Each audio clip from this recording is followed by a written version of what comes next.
naye sebo anso kagira zikusanze okuwuliriza ebigambo by'abasajja abo byabadde by'amusajja ojja faanana abewaffe eruweero we bafaanana naye sebo nzikiriza sebo okubabuuzaako wano mwenna mu studio n'okubuuza ku bantu bange abansindika mu palamenti abantu b'esse Mutombo balamusizaako nnyo ab'e Nakaseke Kaasa Ng'ombe Kapeeka mwebala okukola Professor Mpulidde agamba mbu nva mu nnimiro sakerezia Sose mukerezia chaita kerezia mutama mukerezia osokuja ne tisati abali tisati eri kyagulanye eno tisati ya kyagulanye je nkyalira musebo Sebo mokyalira kubabu ne okyala wena ali mwachama sebo mukama mwachama mwakagera ali ya mobongo bangu ngoba sebo wanusina mwano yadembo kukyala zikiriza okubuuzaako n'abali mu studio ne bana Uganda mwenna abatuliriza abantu bangi bo batozo wano ku beat bakuweereza message wayi nga tetukuulira nawe bakumbuuza onaona mugawo mutaddewa nengali ali makafumbira ku mwami w'emmeri Professor naye muwamu kadde nange nenkolako ku byange naye njagala kubeebaza nnyo abantu baffe abali mu kukola ebiro bino bya kukola ne bwana wa president Kyagulanyi ngaze ayagala kusanga population nga enkozi so mbakubira omulanga ebyofuzi mu biberemu naye nga buli omwali nako kyasobola okukola njagala kusaasirako nnyo omwami wa Ssaabasajja Kabaka Ntumbwe Edward owe Nakasekawo yabadde azzeeko mu kibuga Kitulero omuvubuka n'ali ka boda omuvubuka aka boda n'amuyingiza mu Kitulera wa boda ye yafiiriddewo naye y'Entumbwe batwala mu ddwaliro akyaliwo nkusaasirako nnyo naye ekisinze lwaki nkugira bamututte mu ddwaliro e Nakaseke bamujja eno ne mugamba mumuzeeyo ewaabwe gy'aba bajjanjabirwa ku baana ng'embeera naye atuuse mu ddwaliro e Nakaseke yagala wayitamaguzi bulijjo byogerako ndowooza bya firimu e Nakaseke ne kabandage akasiba eno kanula tebakayina nako okagula 3,000 mu ddwaliro erya gavumenti lyeribaguza obuntu buli kimu kyakugula buguzi mu ddwaliro lya gavumenti ery'e Nakaseke n'amalwaliro gonna amalala era ne bamulifaalinga bagenza okulaba ali bubi ne bamulifaalinga okumutwala mu ddwaliro ly'ekiboko erya private so njagala kusaasirako nnyo famire ya mwami Ntumbwe ne mwami Ntumbwe sebo era tukusabira okuba ng'owona mangu njagala kusaasirako nnyo abantu b'e Kasambyawe waffe mu Kaasa Ng'ombe olw'okufiirwako musajja wange sobodde kujja kuziika naye nsindise musawo ankiikirire n'abalala mwena abantu b'Essumbwe saabadde nammwe olunaku lwajjo nga tusonda ssente za kereziya yaffe Essumbwe wali Kapeeka Ssemutaawo naye naweerezaayo $50 nja naziwadde kyamaani Nanjwenge nja kubaweereza ne trip z'omusenyu 11 anti tuzimba kereziya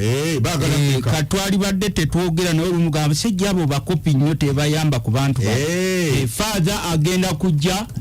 ku kigo ekiziba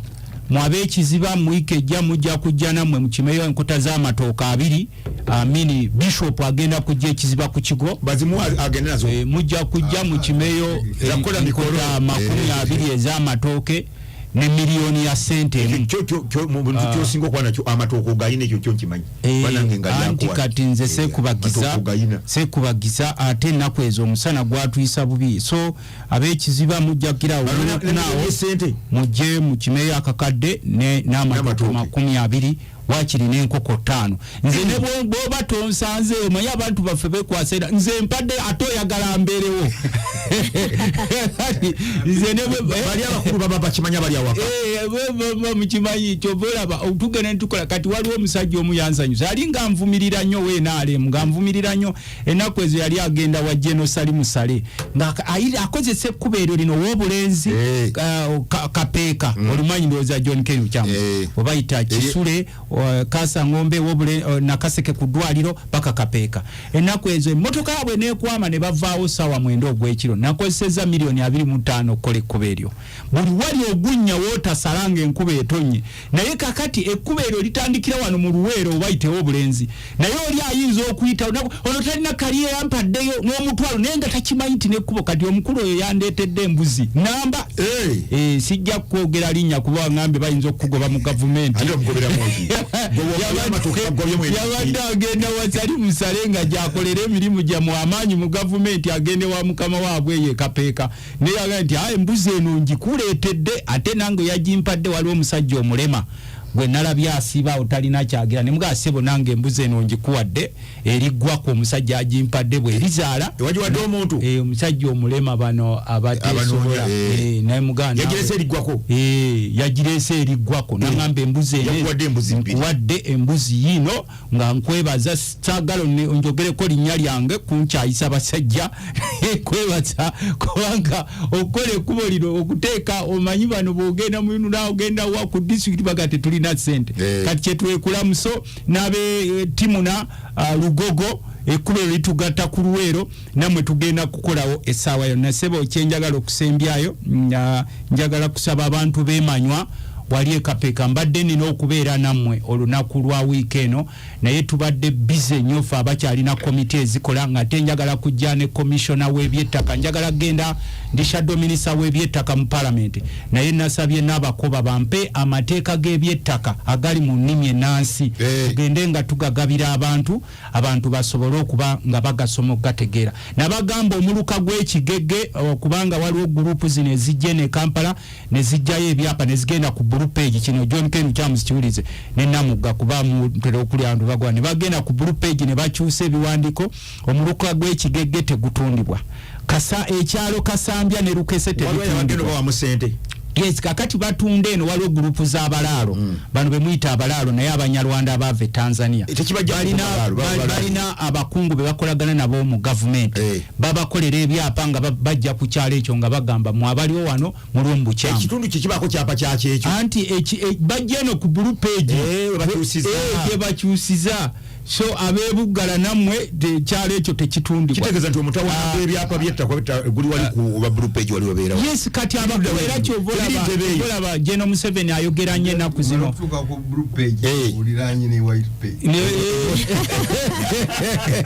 kakati mbadde ngamba ebyalo bino ekyalo kyewaba Nanjwenge Kabeere Buggala ebyalo tebitundibwa ekyalo Manywa tekitundibwa tukwegayidde nnyo bw'oba olina ssente zo onoonya wala wozigira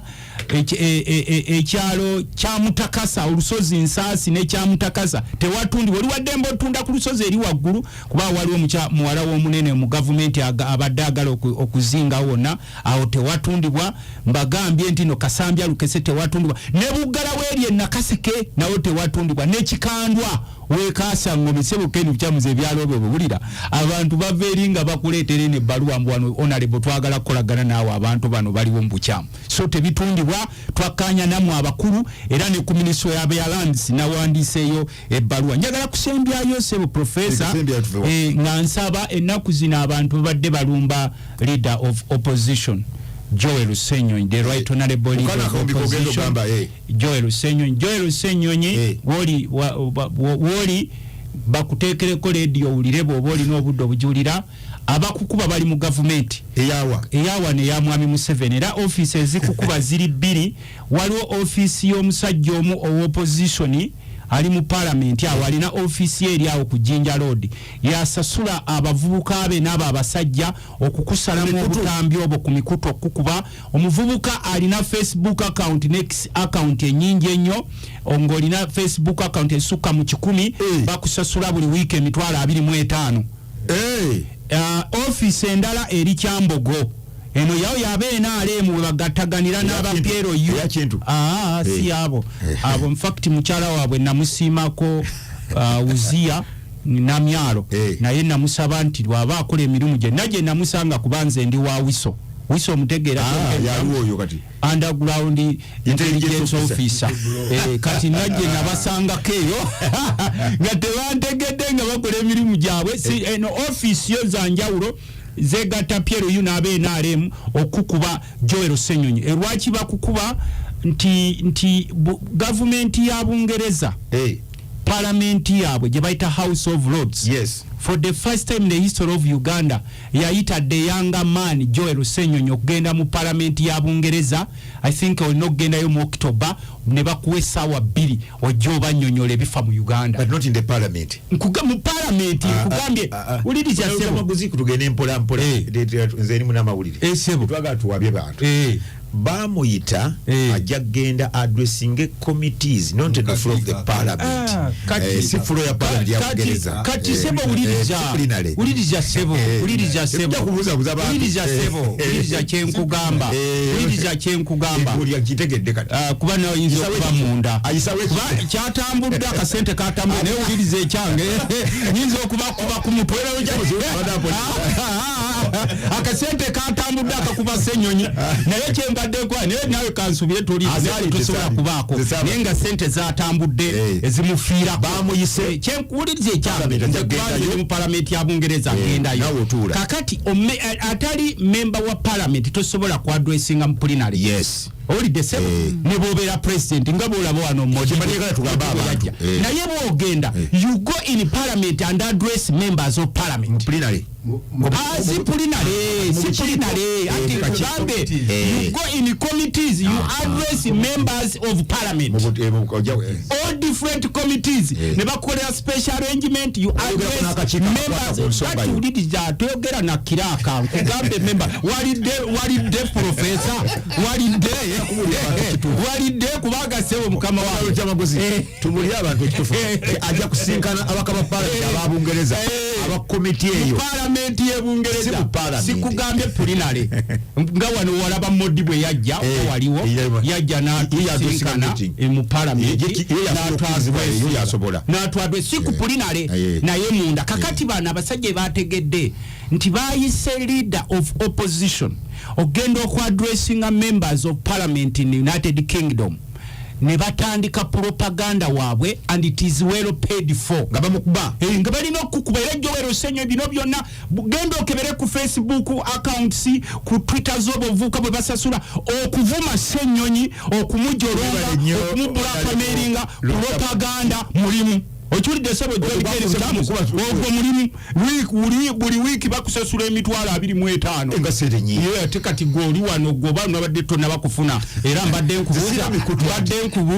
tino ofaki munonga nga nkuulira ogya era emitwalo 25 gwe mvuka gwe kuba abasinga temulya mulyo era abamu omu kubona wererako ku mwana we school fees bwe yazze wange nangamba ntona lebo enankerwa nemuga nti naye mwe baba basasula ng'omulimu gwammwe kubasasula kuvuma bakulembeze ebiseera bijja kutuuka kusasula sente zigwewo yo record ejja kubeekola ki esigalawo ne professor mu second emu ne botampe kuteesa nzikiriza okusaba abakulu abali mu government bwe twali mu parliament ya Uganda twayongeza omusaala gw'abasirikale ndowooza Namugga otero gobereranga goli wa park twayongeza omusaala gw'aba police officers officers ne prison officers kati bo bano ne bagamba nti basaze ne bagujja ku 8 mu bitundu 85 ne baguza ku bitundu 65 ne kyatwewunyisa okulaba ku sachula zonna ezibadde zifuluma ngwe sente ze twayongeza aba officers bafa abamaje ne police n'aba prisons abamadaala aga wansi bo temwabongeza sente ne muzibba bayongeza bawagulu bano baba abatereddeko busuluju buntuntu just kubazanyira ko jagala kubulira mukulu Museveni ne bana abatuliza abasirikale bano bakola omulimu gw'amaanyi nali badde sikyogera kuba be batukuba emiggo ndozeera mwabalayo kibabadde bakola president Kyagulanyi nga ali yisingiro naye kitusanyusa nnyo naffe okusanga gallant army officer gallant police officer gallant prison officer ng'afuna sente ze kubanga abasajja abo professor nabo baweerera abaana be bamu ne baluta maguzi mu masomero ge gamu ntunuulira omusirikale wa polisi gw'osasula emitwalo 45 okubanga ezo sente minister sebo zaaliako breakfast in fact minister breakfast wa mitwalo 7 okubanga zowo wa polisi alina family alina abaana bawerera owamaje no prison n'olwekyo ekyo kyatukubye wala nnyo sebo mukama wange nze siri wa polisi ate mutulaba bye batukola ne twetaaga okulaba nga abasajja bano basasulwa ssente ne welfare yaabwe sebo ne yanziza nnyo mukama wa Lutamaguzi wana kuteka kamuli nti awanze omuliro tekiyegaana sebo sikuwanda muliro era wenkwewunyiza wenkwewunyiza wano ngo oyogera ku mboozi za Museveni zayogera gwe ng'omusajja yasoma profesa nga wanzigyeko gwe ng'omusajja yasoma ekitongole kya NEMA kyateekerwawo mu mwaka era nti wanzigyeko mu mwaka gwa 1995 ne mwami Museveni nga tannajja kufuna buyinza abantu abamu baali babeera mu bifo bya bazeero nga tannajja wano mwami Museveni kati ajjawo olukusa olufuula abantu bakoze ojatandikira tukomawo onabuna mu abantu babuzeeko Honorable Lutamaguzi nga anabuzire ego jjo mujja mukomera yanda mukabina mukama wange abantu bagoba nyongera mutegeeza nti ekirungi omuntu nga akaseera ke kanaatera okuggwako atandika okufa ebitundutundu akona Lutamaguzi kawedde kakasera kugambye akaseera kaabo bayogerako bakanaatera okuggwako bino bye mulaba buno bubonero obulaga abantu nti gavumenti esebengerera buli katundu konyeyo kati omutwe gwe tuveeno waggwansi obugere bwafa ne bw'obunyigako ate bwa gavumenti kati ogenda onyiganyigako basigaddeko kikuba mutwe naye nzirayo nkugambye ogenda mweno tunagenda okuva ku debate ya lwaleero mukwogera kwa president kwayogedde ng'otegedde nti kwabadde kulanga eri eggwanga nti gavumenti egudde naye nsaba okutegeeza bannansi Honorable Lutamaguzi bino byonna bye byateesezaawo National Unity Platform essomero ly'ebbangu okwongera okubuildinga capacity y'abakulembeze baffe nze kati abaana kyembeebazaako balina resilience nti omukulembeze bw'obanga omuntu akulumba mu ngeri y'enjawulo kati ffe tumanye ekyokukola kyovala nti Lutamaguzi onsanyusiza nnyo ng'oyongera okubajjukiza nti kati ate ffe bwe bakuba mwana we tumanye ekyokukola n'ekyatulondesa tutojja kutuuka eyoga namuga zitusobola kunzija ku mulamu njagala nkubuli nkugambye kati njagala okukutegeeza nti ffe mu bukulembeze tumanyi nti bajja kwogera ebitunyiiza era tetwagala boogera ebitusanyusa byokka ekituluma nti ate olusi bava ku mulamwa buli wotandika okwataakinga omuntu personal kyebayogedde ku Honorable Ssenyonyi nti bilioni 1 n'obukadde 7 bw'enguzi mwana wattu ate kati nga ffe bwewalaba bino ebibaddewo ku bannaffe abamu ssente zibuze abantu n'obukakafu babuleeta risiiti ne zijja kati tomala biseera corruption era abantu kugambye anti kati gwoba tolina risiiti leeta obukakafu propaganda mugasseko evidence kati ekyo gwe yali tutta emyezi 5 okumatiza abantu ojja kukwata weeks bidyo beegi n'oluba lunaku lumu nze njagala okuba Lutamaguzi nja kutuula neteeketeeke bulungi ngenda okufulumya ebintu byange mu media nga ndi well equipped the one with evidence so kakati osobola nze emabega kaawo Honorable Namuga nze Honorable Mpuuga amuteekwa akakiiko akanoonyeza ekintu ekyo anti njagala okutegeeza nti onoonyereza kuswakaba bw'okogenda omanyiza waliwo ekineewuunyisa nti ensonga z'oyogerako zaaliwo mu 2022 oziwulidde 2024 nje zayogerako za Honorable Mpuuga 2022 bazeese mu 2024 kati gwe muli olowooza nti tewaliwo kunoonyereza munda mu kibiina so kakati anti kati gw'ogenda okutegeera ekintu gwe kitegeera wabweru nga kigenda okuva mu pate omanyi abantu buli olukya ku Nuupu bagenda bafuna shock of life bagenda bafuna okwekanga kati n'akatengo bakafuna kye baali batusuubiramu si kye bali balabye baali basuubira pate eri very disorganized nga basuubira pate gye bayita buukira ne mwana atu beewuunyiza nti we are very systematic and consistent ekyo nkikubuulira very consistent era nkugambye tugenda kukolebwa ebiraga bannayuganda tusobola okubeera abakulembeze ate nno kino nkigamba nti abantu bave mu byokusaaga twazze very ready okulaga kibayita exemplary leadership kati wano omusomesa ki no this is capacity building honorable Ken Lukyamize ne Lutamaguzi namugana nge kintu bakimanyi nti mu buweereza omuntu bongera okuwabula namuga public speaking obulamu wetukuulira ku radio oyogera bulungi ne wano wabulamu kyanguliro bongera okusomesa wano na wano nze kati nasaba ku Nuupu saba bampe ngende nsomese political agriculture nga nsomesa abantu baffe tebannampa baluwa nga bwe bampita ku kitebe eyo nga ngenda okusomesa abavubuka nti tetwagala kubeera ku kujja kubba ggwanga ng'abaava mu nsiko z'eruwero mu kinaana. Kaakati essomero lyaffe ekyo kye litegeeza njagala n'okutegeeza tebasomesa ba formal sector bokka bannamugga abasoma abaki tutandikira ku informal sector bana baffe bonna bakola emirimu ogusookerwako gwa bulijjo good aba bulijjo tutandikira ku muwagizi owagira otya ofuuka otya munabyabufulembeze ate munange ekitusanyusa we are very equipped gwe njagala nkutegeeza abasomesa ate yeffe tulina abantu ngwane tulinamu abali special ate katonda yatuyamba abali special nabo bali willing okuwa free kakati ate gwe ojja kutwettanira kubanga ogenda okwesanga nga naawe kikuyambako kubanga njagala abamanyi okwogera naye bamanye nti obimanyi so naye nga waliwo betusasula special consultants naye kyennanyumiddwa kati nganze Namugga nina field ze mmanyi obulungi nga bwe ngenda kusomerawo nsobola okusomesa abaana naye bwe musomesa bakwata ate era mugenda kiraba abantu bonna lukya beewunya naye abaana bannopo nga bakyuse nnyo abaana nga bakyuse nnyo era njagala okutegeeza abeera olwalusimbi bw'ofaanana nga bw'okajja wano ku biiti oba weesaana oba weetaaga n'engeri gy'okubirizaamu bulinaku ekyuka gye bayita continuous improvement naye nzikiriza neebaze poliisi y'Essembabule n'ey'e Mateete bane mbadde muwulira abaana bange be basaddaaka ababiri si bange ng'omuntu naye baana ba mu constituency yange ng'eyabasaddaaka bamuyita Nalukola Hassan nga defense wa ku kyalo bakiyita Kasana defense sijja mutaka kya busamize naye nze manyi kya defense eky'obusamize certificate y'esibine yakwata abaana b'abantu babiri ate omu nga wa mukwano gwe nnyo mwesije mukwano gwe nnyo n'amutira ekyana kye kya myaka 2 dota omwana myaka egi akalala akalenzi kaali ka myaka 6 Junju Andrew myaka 6 ali ava ku ssomero naye nga ababakoninga mwana waawaka bamutraining okukoninga banna abaleeta ewaka oyo yatuyamba police okufuna evidence basanga nembalimbalimba nembaleeta ewaka taata ne babajja ne babanuunamu omusaayi ne baguteeka mu bidomola so yabadde emboozi mbi nnyo ngombe abaana babiri ne basanga ekinywa ky'enviiri mu siiringe enviiri z'abantu ensaleko ku mutwe oba badde azijjanga mu saaluuni oba bano badde babisa kugamba musiraamu ebyeddiini era kyatukubaganyizeeyo mu kyalo era nabaganye nti bannaye kino obusiraamu si bwe bwakikoze Nalukoola yasaddaasa ekyokubanga abadde akkiriza mu Buyisiraamu naye ekifaananyi kye badde batambuza ne kyasinza otuleetera obuzibu musajja wavunaanyizibwanga bw'omusanga bw'abanga alina akki 2 omwongereyo 3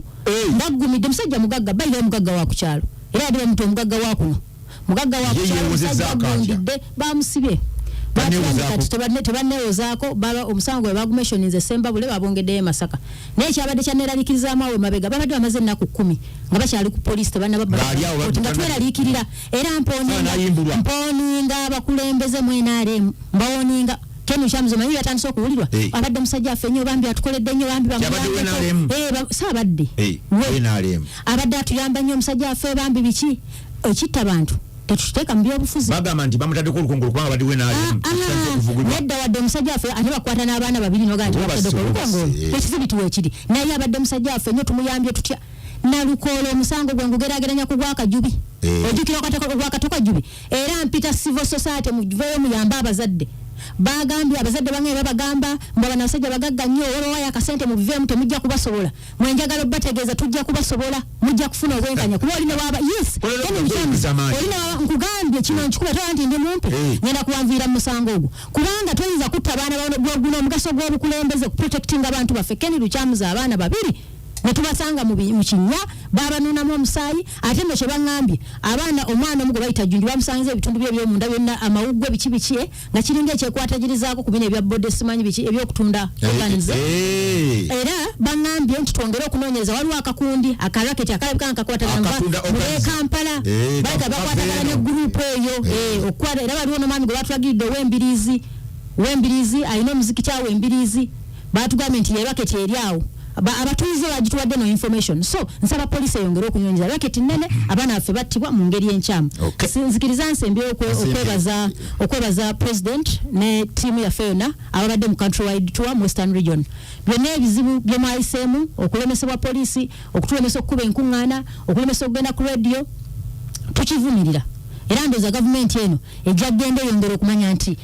tennaba kutuukiriza ssemateeka mu kuteekesa mu nkola multiparty politics ntikeni ushamuzo abatambula ekyo obuvunaanyizibwa wa police ne government muwa bukuumi mukuumira naye nga bagambye nti Sesuni yatambudde bulungi sabo bali lukunjiri bondi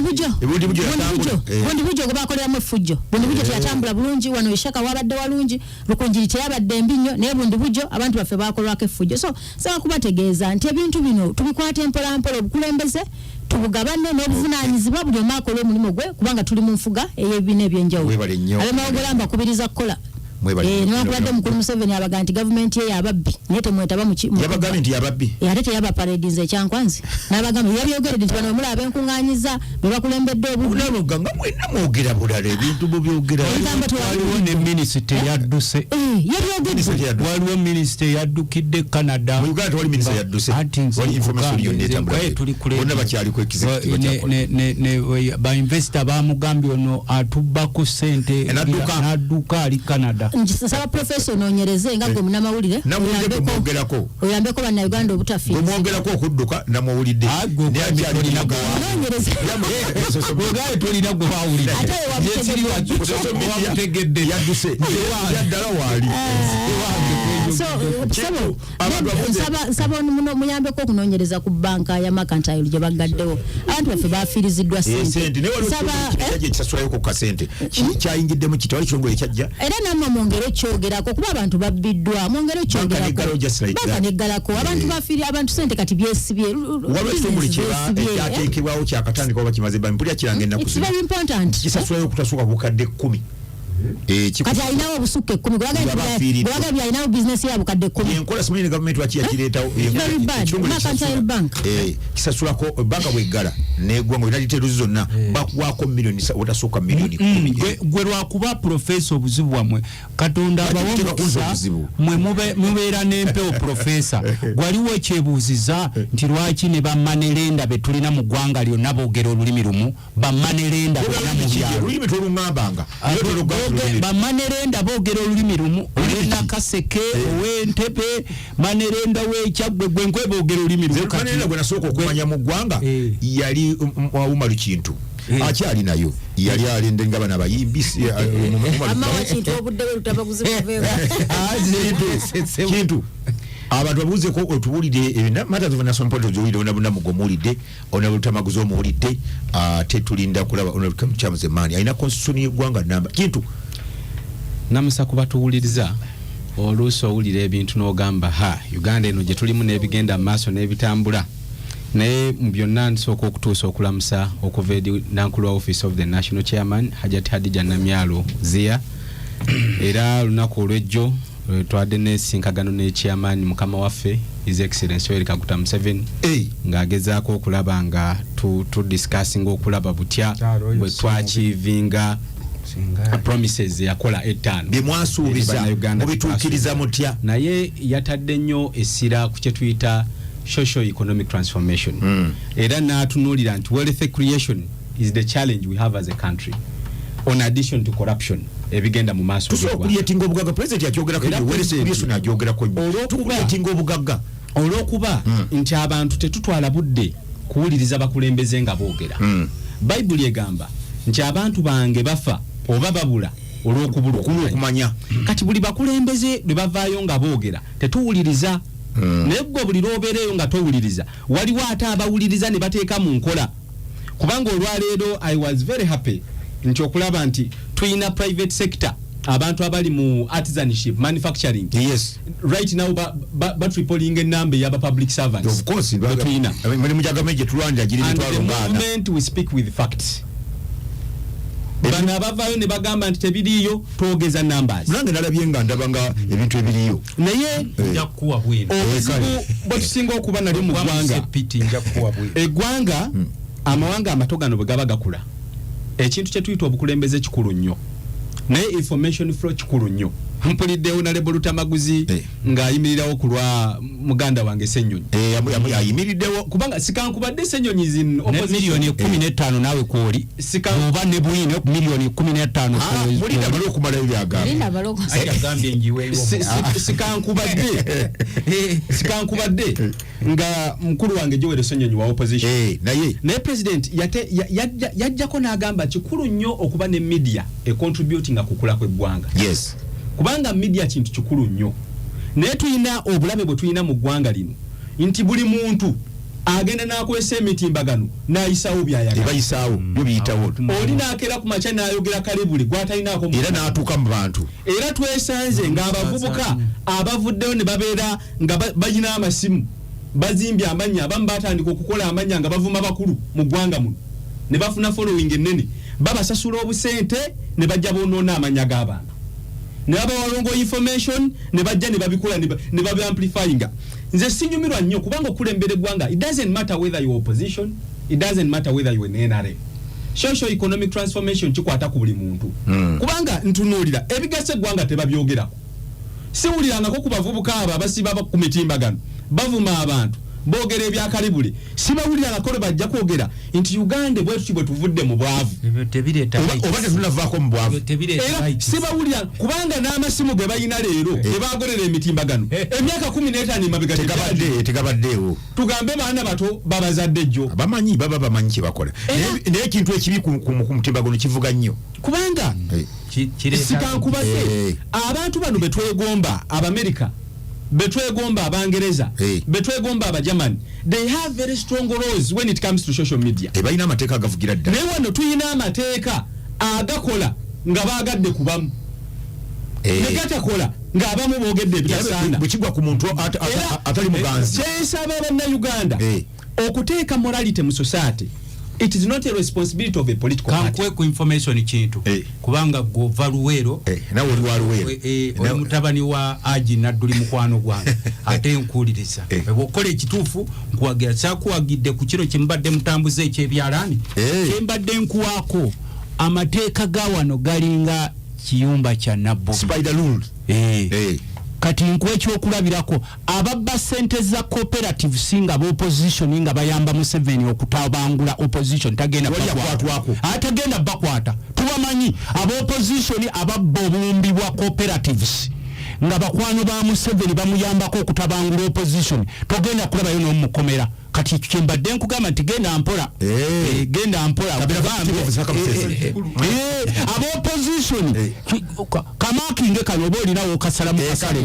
aba opposition abayambako mwami Musa ababba sente z'ebibiina by'obwegasi naye nga bayambako mwami Museveni tuwalina oba n'amawulire gegabadde gabiwandikako aba New Vision nga naye bayambako mwami Museveni okutabangula opposition tagenda kubakwata genda mu maaso kyenyinza okugamba ku ekyo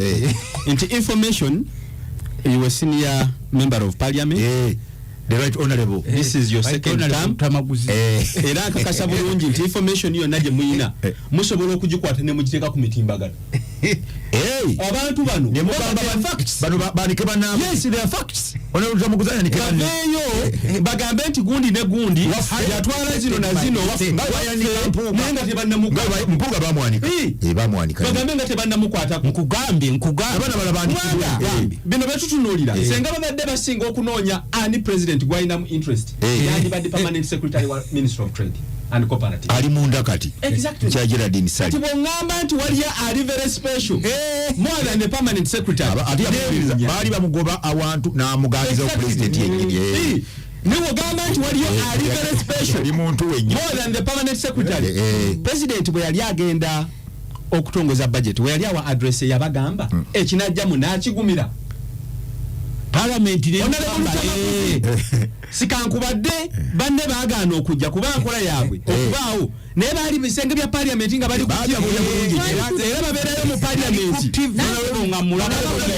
babakolerayo screen ennene mu parliament ne babateerawo kyayi ne babawa ebyokulya ne babawa screen nti kale ite mugenze naye wano musigale nga mukola ki nga mulaba era ekintu kye bayita okulwanyisa obuli bw'enguzi it is now the objective of the NRM because kisse kye tuyita social economic transformation abantu babbye okumala ebbanga ddene nga tewali abakwatako naye ate njagala okutwala omukisa gwe gumu okutegeeza abatuwuliriza buli wabaawo embeera tulina bannabyabufuzi abakozesa circumstances ate okupuulinga dawuni abalala mu bukyamu sikankubadde wabaawo ekitali kituufu naye abalala beeyambisa amateeka okujweteka ku bantu abalala emisango ne babateeka mu buzibu bwe batasaanidde kubeeramu kati byonna bwe babigenda mu maaso kyensaba tube baamazima agali gwanga lino okugenda mu njagala nnyo bannayuganda naddala abazzukulu batunuulire mukadde wa Fono Ken Luchamuzi batunuulire generation ya His Excellency Yoweri Kaguta Museveni jajja batunuulire baje batunuulire bidandisali nsaba abantu bano balina quality gye balina wetutuuka ku matters eziri objective they will listen to each other ne to developinze omulembe nga nze bwemba nagamba nti ono ali mu nuupu sikolagane naye sirimukwata mu ngalo ne batutuuka ku matters of national importance saagala kuwuliriza ntunira kimu nti oyo mulabe wange naye naleba olutamaguzi bwe bavangaawo ne mukwano gw'ekiwanda nga basiga mbalekawo mu kakyayi mu muti nde president boogera ono ne president boogera nze kampe ku muto wange kintu nze omu ku babaka ba palamenti mwami Museveni bwe yakasinga okukubira essimu naye namugamba nti nze tosobola kungula kwange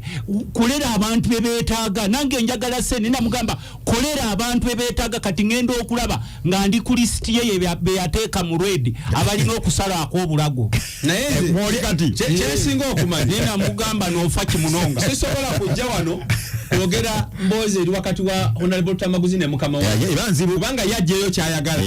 naye ebiseera ebimu abamukubira essimu mpulira buseko baseka kati bwe mpulira obuseko kati olaboni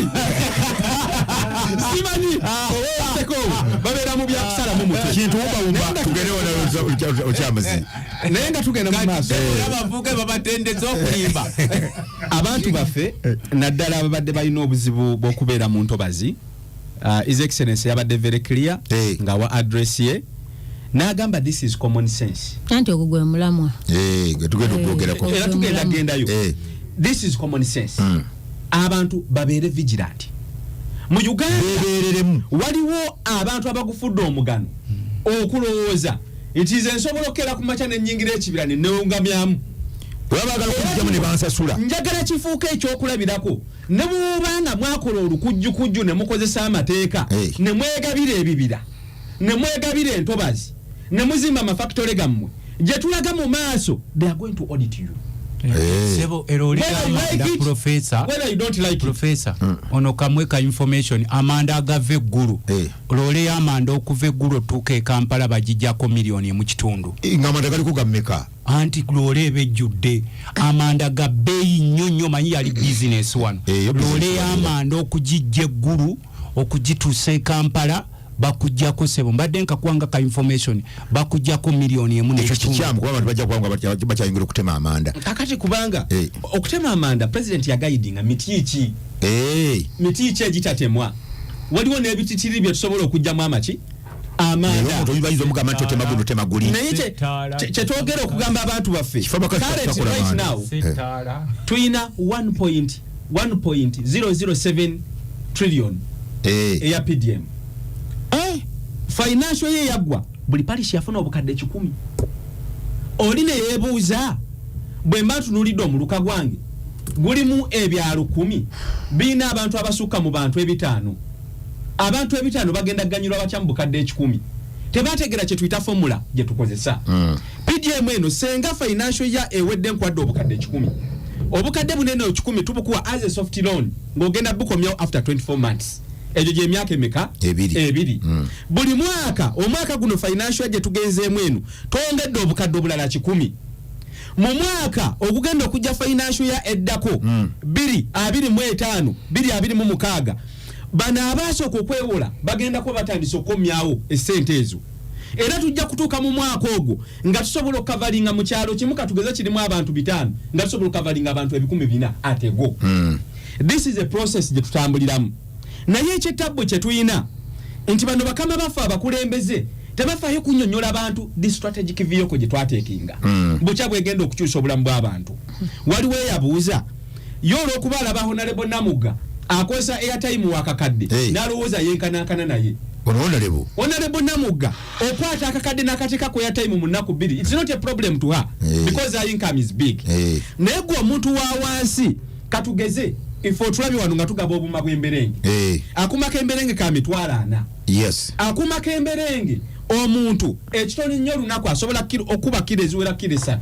ez'emberenge so kuni 15 zatedde wali bw'akwata asobola okukola savings eziweredde anusu kanaana pa kilogram mu kuma k'emberenge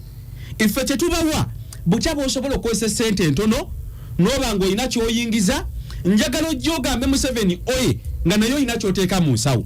twagala ojja ogambe NRM muzeeyi akoze nnyo enguudo ennungi muzeeyi yatubuuza twali e Luweero nga tuli e Bukalasa ne bamugamba muzeeyi tetulina nguudo abantu b'e Luweero n'agamba abantu bange ab'engoma weemuli ewawona Levoluta Maguzi gy'ava mu Nakaseke ne basituka n'ababuuza nti mufulumya amataliita mmeka olunaku ne bagabala ogenda ogerageranya mu bumpipi nga bayingiza sente ziwera milioni 10 edde ninga tebamanyi n'ababuuza enguudo zammwe zifaanana zitya ne bamugamba enguudo tukaaba tetulina nguudo naye yali agezaako okusiga ekifaananyi having a good road nga toyina kyoyisa ku luguudo nga toyina kyoyingi nga gweoyagala kugenda mu disco tewali kyolukozesa kola production oyagala kutwalako gwena n'entambo ebunyingi enkomewo tuba na makulu kati ebintu bino byeteekawo PDM emyoga there are strategic programs or ventures abantu ze basobola okufunamu oli ajja n'agamba fenna tugenda kugwera mu venture that's not how projects work and programs work naye kye tusaba abantu tuwulirize nnyo president ye muntu gwe tuyina atakyalina interest mu kukola bya bugagga ye mukulembeze Nyerere yagamba I came to Uganda I saw a leader having a choke ngawandika ku blackboard teaching his people. President has been teaching from day one, but our problem abakulembeze the leadership I maintain the leadership kubanga bano baagala babe n'abalonzi bebawo 10 babawane ku social media bebawo 10 batimbe bifaananyi bya atawe 10 tajja genda yo lero kula agenda mukubira mugambe honorable kubida masimu 10 togakwata sina kyakulya waliwo abatero kuba n'agamba mukazi wange yafunye olubuto agenda kuzaala mpayo ku sente honorable yamufunisa olubuto lwaki ofuna omukazi nga webale nnyo mukulu kintu okuva mu office National Chairman wali ekyambogo oyo avudde ninga mwenna muwanda mulira batendeka mwita ku kusomero lya bannaffe ab'NUP era sabo yomu ku bakandidate sebaffe ate baki yomu ku betwakafulumya mu bbanguliro asomera bali wana abasomera abasanga wano kati obadde oyagala oyo kenu James Demani obedda akutte mulide bintu bingi obawulire bona bali njagala gwobo osembayo oli okubawulire njagala okusooka okubebaza obebaziza kubanga oli musajja mukakka munyo owuliriza bangali siri ngampulira amalowooza amalungi agagala discussion atera mukulu kintu mwebaza mu ngeri enjawulo mu bubuka wandibadde omusuubira okwogeza amatanta naye mukakkamu kintu ekyo kibeera ekitone ekyanibadde nona lutamuguzi ayogeza mukakamu nzija sagala omuti kyegombebwa buli muntu ne bwoba nga oli wainaale kuyagala okutunda ekindaazi kyo kitunde n'obukakkamu wadde kyagaga naye bwoba nga oli wa nuupu ng'oyagala okutunda nuupu yogeza ekisa njagala okwebaza ennyo waffe waliwo omusajja atunda obutwa bw'emmese Nakaseke naye abutunda mu kkakkamu njagala okwebaza Honorable Lutamaguzi ebiseera ebimu byembadde sijja wano obadde omuwulira nga awanda muwulira naye tavanga okulayini ajali kulayini t-shirt ojaja ayambadde kintu ekyo kikulu nnyo weewaawo akyalina tasika oba asigala mu nkumbi oba asigala yagenda mwambuleera ate nenebaza nnyo mwanyinaze Namugga Honorable in fact Namugga weesuneko abakyala batono abalina akimemu eboggola ng'obadde olina kyogamba intellectually not communicating webale kumaintaininga status quo ate era ekimu ku ebyo ebikufudde ow'ebbeeyi mu kuteesa weegomba oli progressive waggulu yes ali progressive wali owuliddeko ng'ayomba nange agala ekirala mukulu Namugga kyayogedde kikulu professor kyaki mbadde takita okuwulira abaana ababiri abafa mu ngeri tategeerekeka Uganda tukyalina test kinene nnyo. Gavumenti yaffe ekulemberwa President Museveni emanye nti okukaabira eddembe ly'ebibiina by'obufuzi tikiyamba ba bibiina by'obufuzi bokka singa wabaawo eddemba eriri country wide erisobozesa ebibiina ebyenjawulo ebiri functional to talk to the people bisobola okuvumirira amayisa amabi circumstantially wonna webiba byogeredde ekyo nekiyamba ne ku gavumenti okozesa mani power y'ebibiina nabyo okubanga biganyula eggwanga. Ekintu ekyo kiri important. Timulowooza nti bwe tuba twogedde eri abantu twogera ku kusaba bululu bwokka, twogera ku bintu bingi, twogera ku polio, twogera ku malaria, twogera ku obubbi, twogera ku abawamba abantu, twogera ku mayisa amabi gonna mu society agajja okusobozesa abaana baffe abenkya okubeera ab'omugaso. Njagala okutuusa okulamusa eri Ssaabasajja Kabaka. Yes. Era ne mulamusa nnyo era nga mwagaliza okusuuka obulungi. Kituufu nnyo Kabaka waffe mukosefu. Ebibadde bitingana ndowooza bigenda bikoma kati. Tulina okukaanya ffenna ng'abantu b'omu Buganda tusabire Kabaka waffe tuleme kutambuza ŋŋambo. Ebyobuwambe bitambule bitya? Ate wali kuwambibwa kwonna. Tuleme kutambuza mu ŋŋambo zitalina mutwe n'amagulu. Ate ekirala mu mwezi guno omugw'ekitiibwa ennyo okujaganyizaamu amatikkira ge, njagala okuba omulanga eri abantu b'omu Buganda mwenna mukkaanye ng'enkuyege okukkiriza nti Ssaabasajja atufuze bulungi. Yes. Mu biseera ebizibu bw'ebiti ebiriko ne voluntary work sebo ndeka point yange akulembedde bulungi. Ononyigiriza enkya. Ne point yange njagala okumatiza nti Ssaabasajja oyo gwe mulaba mukkakkamu ate ayagala nnyo ekitundu kye ekya Buganda ate n'ebitundu ebirala byagala. Njagala omutendereza ennyo okusobola okukozesa programu ez'enjawulo mu ngeri eri so demanding ng'ate omulimu agukola voluntarily nassaawo image eraga n'ebitundu ebirala ebya Uganda nti obuloka obuzibu bwaffe ffenna buli mu nfuga eyitibwa eya federo n'okuba tetunagifuna naye olaba ekisiikirize kyayo kyekitumbudde n'ebunyoro kyekitumbudde ne Buganda ekitumbudde ne Tooro kyekitumbudde ne Busoga tumbudde ne Bugishu okiraba singa ekisiikirize ekyo tukikwata obulungi tusobola bulungi okuddayo okwesiima. Ndi omu kwabo abali abatennyo nga batikkira Ssaabasajja Kabaka era abantu beewuunya nnyo obuvunaanyizibwa obwampeebwa nga tebunjaamu kuba nze nayita abagenyi ba Ssaabasajja Kabaka ab'ensi yonna abalala balinga mu America, mu Denmark, mu Middle East, mu bitundu ebirala byonna nze nali in charge. Ekintu ekirala ky'enjagala okusembyayo kyekyokuba nti abantu babadde bankubira amasimu bangi bagamba ekitabo mu Aristotle kyaggwayo kiwandika kiri ekya federalism gamba nti Uganda a creature of the federal doctrine. Naye bantegeezezaako nti mu Mukono bookshop kikyaliyo netoddamu n'okuba birala naye nga mwasitoko kyaweddeyo ate ndubirira kyakusatu nesagamba nti kibinda bintu soko omatize bano bamalimu kino printing ekigenda okuyitibwa the constitutionality of reason by John Ken Rukyama sembyayo ekyennaku ennyo nabaddeko ekikyusa si luwere kikyusa wa mirundi ebiri waliwo kikyusa ow'Nakaseke n'ekikyusa ow'Eruweero wekatikamu oyo mu tawuni eyo yemu ku tawuni entono abalwanyi ba President Museveni ne group ye mwe babeeranga ekikyusaawo naye bannange bw'otuuka ekikyusa ku poliisi okaaba amaziga abantu bafubye nnyo okusaawo obuyumba obw'enjawulo okulaba nti ekibuga kinyirira naye enfuufu yokka ekyali mpitira yagala okuba omulanga ogw'omwanguka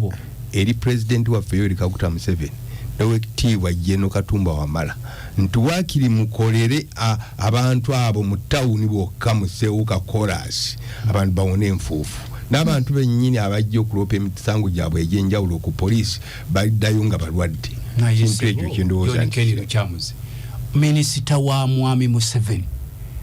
Muyingo Jesse eyo yabadde akulemberayo mu State House takonkona wuliriza John Kerry Ruchamuzi wagenderayo n'akuba omulanga era nkulaba oli musajja patriotic nga ekitundu kiriya ne minisita aluddeyo omuganze nnyo ne baminisita babadde bavaawo mu bitundu ebyo so kakati tulowooza nti bwa Museveni obutatuwa amakubo mu Luweero takimanyi eyo programu yaabwe tebasobola tuwakola misindye antuliriza ekkuba eryo muliri namba 3 Kindunja Dikuwaako ku makubo g'enaalema agalina okukolebwa programu eri off ya parliament bagita government program ekkubo liva Misindye Zirobwe Wobulenzi Nakaseke Kapeeka era butwagenda ne mukyala Kajina nampita nangamba baleeta underground bisimaye bayita underground surveyor atutte emyezi 9 tetuddangayo kubaako ketuulira olwekyo mu Kikyusa n'ogwamu amaanyi ennyonnyo luguudo olungi olw'ettaka naye ekitundu ekiyitibwa tawuni eya Kikyusa nga walabye kibi nnyo nagenze nyambadde suuti ngenze Katonda wange komyewo nga ava olinga ava eri mu birombe bya Golodi ngolinga akakolwa njagala okusembyayo akantu kamu kanga kakulu nti ekibiina kya Conservative Party kiteekateeka okufuna delegates conference tunoonya ssente tulabe nga tusaawo delegates conference naye nga 26 omwezi guno neeke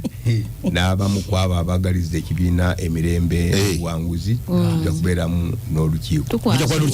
tabamiruka ebyo nga mbitadde awabbali buli muntu yenna amanyi nti nno omugaso gw'ekibiina kya CP gw'amaanyi atwegatteko tulina kyetufumba kigenda okunyenya buli omuntu ayingira atya musipi omuntu ajja atya bagibabe the conservative office erirudawa eri ku Kisozi complex naye twagala kuvaawo mwafunye amakanda agamwe twagala kufuna amakanda ku Kisozi temuli comfortable bazimbye ekitebe nyingi mu kizimbi abalonzi babuuza ondamutamaguzi nti ogenda kujja okwesimba wange ebyo bonabibuuza olulala kanyingira budde babakulu bampadde wakadde okuva ekasa ngombe onabutamaguzi avudde mu nnimiro ajje n'emmotoka ye eri erima ajajiddemu naye kinkoseze ennaku nti ate alimira mu mujozi oguliko Kyagulanyi ate ogwo gwagenze n'alimiramu avudde kyakasa ngombe emmotoka giriko kakasa ngombe n'ava mu najja n'alima kintu wali ataddeko akabolo ennaku ziyatandika okusitula ku byuma wali onana mugazi yuzo yabeera smart ataddeko olugwe luliko babayita feza ngaluma samasa mbabuli yakifaananyi kiri mu studio ono Kerry Chams the man ayambadde suuti bulungi gaye bwabe azizo yabeera masuuti esawa yerabika ya sigimanyi ya bei bulala esawa sigitegera esawa sigimanyi ninga by the way kansoke mpisewo mukwano gwa ntukola na yeyo mugana wange mu wino mwana afu yatubuzeeko myaka 8 tebamulabako abalenzaawo ate ne badda mu kugantu amulabyeko olayo ku mwana w'emyaka 8 omwami ono omwana muto bamuyita Mubirutomu eri Lusanja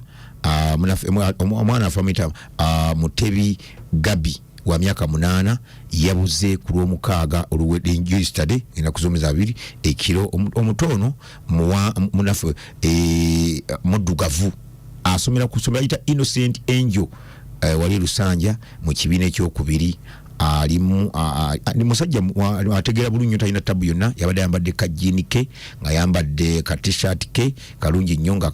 bwaggule era nga yasembye okukula bwako waliko bagita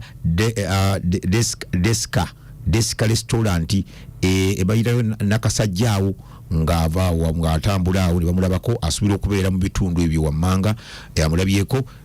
mutwale ku poliisi awo eri okumbizo n'omuletaano ku bitfamana dobudu nga tebulina kuziba omusangawo wano nkyalo mpaka saa 8 n'omuleeta wano omwana oyo muto myaka 8 oba n'okuba ku ssimu eno 070 958 070 958 oba 075 omwana oyo ojja kubanga ekirabu kyokuwasaako ebiri omwami Mubirutomu oweerusanja alanga mutabanyi we Mutebi Gabi w'emyaka 8 yabuze ku Lwomukaaga luwedde. Gabi oyo alabika mu bitundu yalabiseeko. Nze ndi wano mu studio nina Honorable Lutamaguzi ne honorable Ken Charles the man president unakulegula yogedde bigambo bingi nnyo n'atulaga n'obutambi naku simanyi ate yadange okulaga obutambi nabadde mbaze mbuza na lutamaguzi nti ziba firimu mpange oba obutambi gyebuli kintu nangamba obutambi gyebuli namutamuza agati obutambi bwa firimu kakati awo simanyi nalabye factories amajani gagasesa bulungi nnyo abakola stocks nezo somero nga bakola ebigato bino bisiripa bino nga bakola ningamba abalinzi oche babere yagambye nti abantu akakadde kalamba kumbi bubiri wabukadde bubiri bulina emirimu bukola ate nange nabalabye abavuka nga gye bali bakola okwogera nnyo ku nsonga ya president naye nga nerifomu tujazikona katono nnyo nkwogera kwa president kwabali kukunyo abali mu ntobazi yakinyikizza nti abakulu obolaba bajja bali ku mulimu gwabwe ogwa ddala nti gwe nga tonakubaako kyomagamaga abantu abali ku mirimu gyabwe naawe wakola nsobi okola nti oli awantu wogenda okwonoona yasomesezza olutobazi oba nabalinga ono lukyamuzi yabimuyigiza oba lukyamuzi yasoma environment engeri gyadabisengeka ngolaba nyanke Lukyams the man yennyini nti ekitogo kisengejja kati kinaakomeeno obulamu ne bujja wali ngolaba birikiriya nnyo nga gwagamba nti mu lutobazi bankoze bubi oba osembye nakyo tusooke honorable Lutamaguzi